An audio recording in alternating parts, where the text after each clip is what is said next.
بسم الله الرحمن الرحیم. السلام علیکم دوستای عزیز، لطیف مهربان هستم. در خدمت شما با یک ویدیو جدید حاضر هستم. امید میکنم که همه شما جور صحتمند و آرام باشین.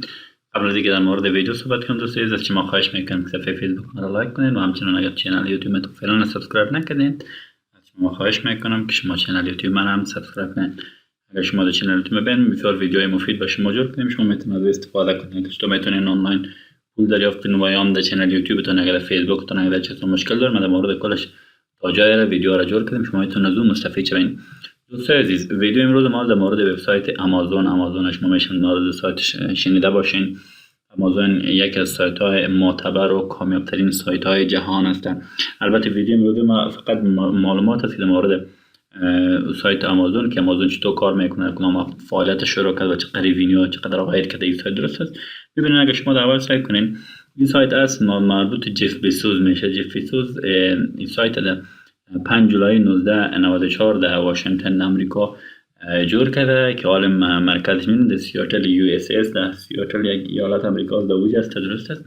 ببینید فعلا هم سی ای اوش که از خود جف بیزوس است و ریوینیو عایدش ببینید 280.5 میلیارد دلار از بیلیون. درست است. این 60 در 2019.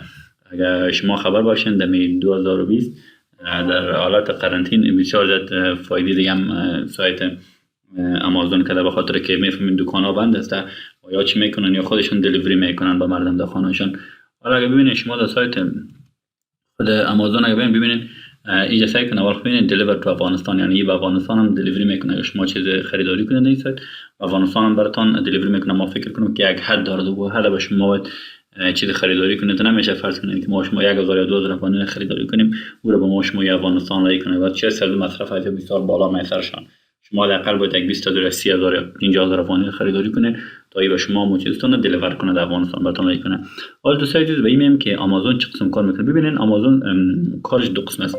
یکی هم خودشان چی کرده که چیز میخرن از استورا یا خودشان فقط از فابریکات شرکت ها چیزا رو میخرن، با خودشان با طریقه خود با سیستم خود پک میکنن.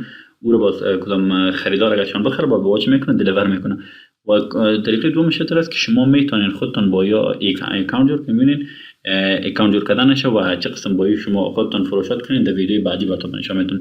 اما فقط فعلا رقم میگم که شما طریقه دوم دیگه که چه قسمایی پیدا میکنه که هر کس میتونه با اینها اکانت جور کنه و چیزی که داره فرض کنین ما کمپانی گلاس دارم. درست است. من کمپانی گلاس دارم، چی میکنم با اکانت جور میکنم و همین گلاس خودش میکنم و اونجا برش بازاریابی میکنم. وقتی که من یک گلاس یا 10 گلاس یا 100 گلاس فروختم، بازم فروشات ما فرض کنین 5 یا 10% کمیشن کش خود سایت آمازون میگیره. دیگه همین دو طریقه کار کردن اجاستم. دیگه بسیار طریقای دیگه هم داره که یا چه قسم کار میکنه. درست است. فعلا 2019 یا دکان‌های هوشمند یا دکان‌های سمارت هم یا تو آمریکا در چند جا شروع کردن که دکان جور کردن که شما دو دکان میرین داخل میشین، دو دکان فروشنده هیچ کس نیست، کلش از طریق سیستم‌های کامپیوتری یا فرض سمارت دکان‌های سمارت از هوشمند هستن، طریقه کنترل میشن. وقتی که شما هر چیز میخرین شما میرین اونجا جایی که شما پول اخذ میکنید میمونین و شما چی میکنه رسید میکشه با شما کریدیت کارت داشته باشین. کریدیت کارت یک قسم ماشین کار داره که اون سوایپ میکنین، رو سوایپ میکنه ما خود پیشش شد و را پشتان دور میته دیگه. اما قسم است که می سایت آمازون کار میکنه. آمازون قسمی که ما گفتم پرفروش ترین و پولدارترین سایت جهان شده فعلا. بسیار زیاد عاید کرده. ما اگر شما نگوش کنید ما شما میخوایم که شما هم کوشش کنید قسم یک سایت جور کنید در داخل افغانستان.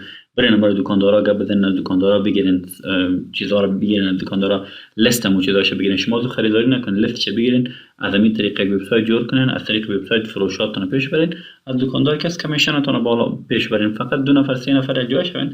اما قسم شما میتونین به خوبی به راحتی باورتان شوه که آنقدر مشهور شوین. اما ایتون نیست فرض کنید شما بگین که ما در 1 ماه 2 ماه 3 ماه یا 1 سال مشهور شوم. شما وقت از پیشتان میگیرن. اما شما یک روز در جای خاطر رسیدین که وبسایت شما بهترین سایت افغانستان خواهد شد. دیگه با امید دوستای عزیز که این ویدیو مورد پسندتون قرار گرفته باشه.